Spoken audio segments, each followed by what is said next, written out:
Ce soir, nous sommes rassemblés pour prier plus particulièrement pour celles et ceux dont il n'y a aucun médicament qui peut les sauver de ce qu'ils vivent.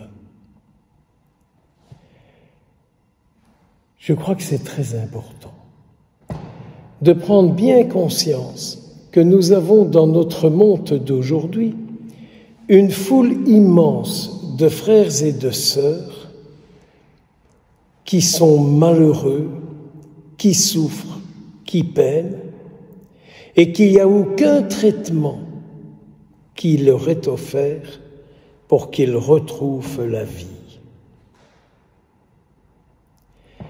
Souvenons-nous de cette parole terrible de Jésus qui a dit « Je suis descendu du ciel, non pas pour vous condamner, non pas pour vous juger, mais pour que par moi, vous ayez la vie et que vous l'ayez en abondance. »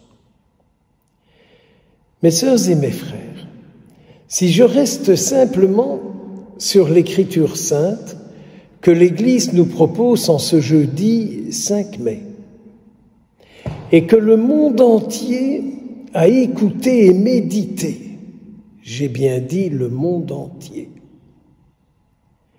Je ne sais vous ce qui vous a marqué, mais moi je suis terriblement touché par quelques paroles qui me semblent tout à fait à propos pour notre célébration et notre prière de ce soir. L'ange du Seigneur adressa la parole à Philippe et lui dit « Mets-toi en marche ». J'aimerais, si nous en avions le temps, vous montrer que chacune ici parmi vous, l'ange du Seigneur vous a dit « Mettez-vous en marche ». Philippe s'est mis en marche parce que quelqu'un avait besoin de lui.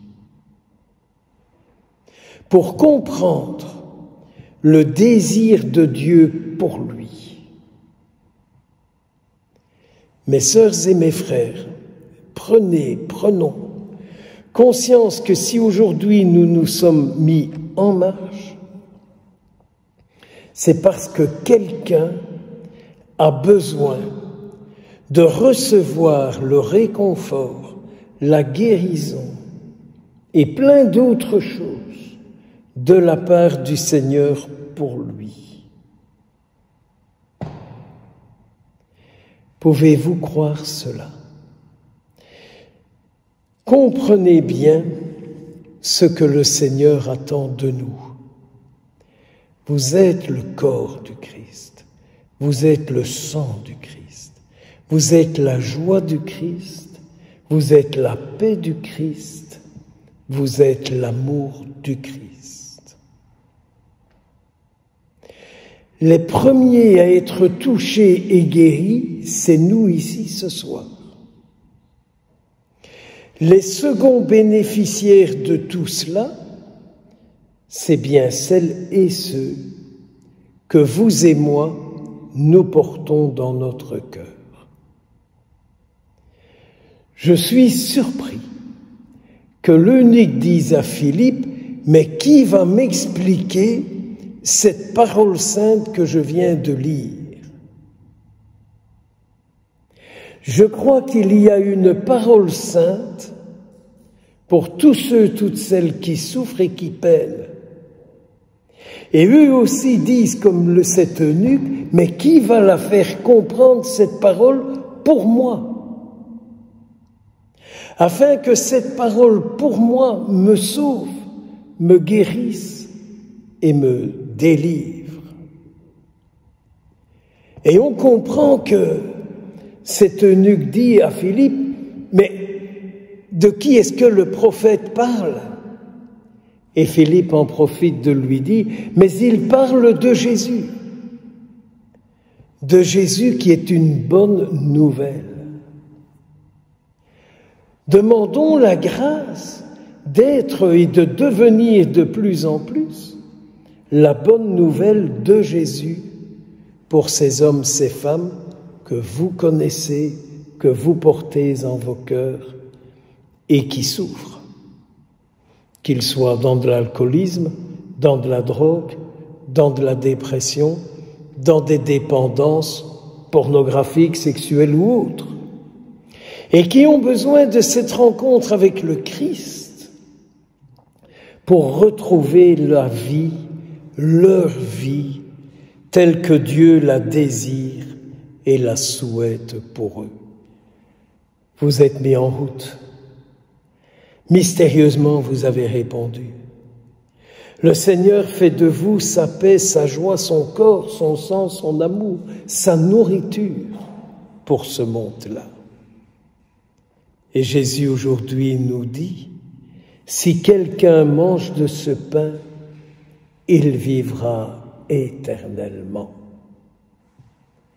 Nous savons que notre Seigneur un jour a dit, si vous ne mangez pas mon corps, si vous ne buvez pas mon sang, vous n'aurez pas la vie en vous. Vous n'aurez pas la vie de Dieu en vous. Vous aurez la vie de vos souffrances, vous aurez la vie de vos dépendances, vous aurez la vie de vos liens tordus. Si vous ne mangez pas mon corps, si vous ne buvez pas mon sang.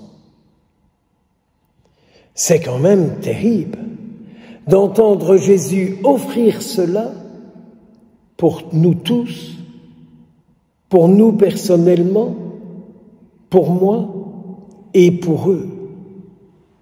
Si vous ne mangez pas mon corps, si vous ne buvez pas mon sang, vous n'aurez pas la vie en vous. Alors c'est vrai qu'on peut tourner dans les souffrances, que l'on peut faire des leçons de morale à tout le monde autant que possible. Notre mission n'est pas de faire de la morale à qui que ce soit, mais notre mission, elle est bien de faire ce que Jésus nous dit, « Je vous envoie partout où je désire aller ». Eh bien, Seigneur, tu désires visiter ces gens. Viens habiter notre vie, nos vies, afin qu'à travers nos vies, tu puisses les visiter.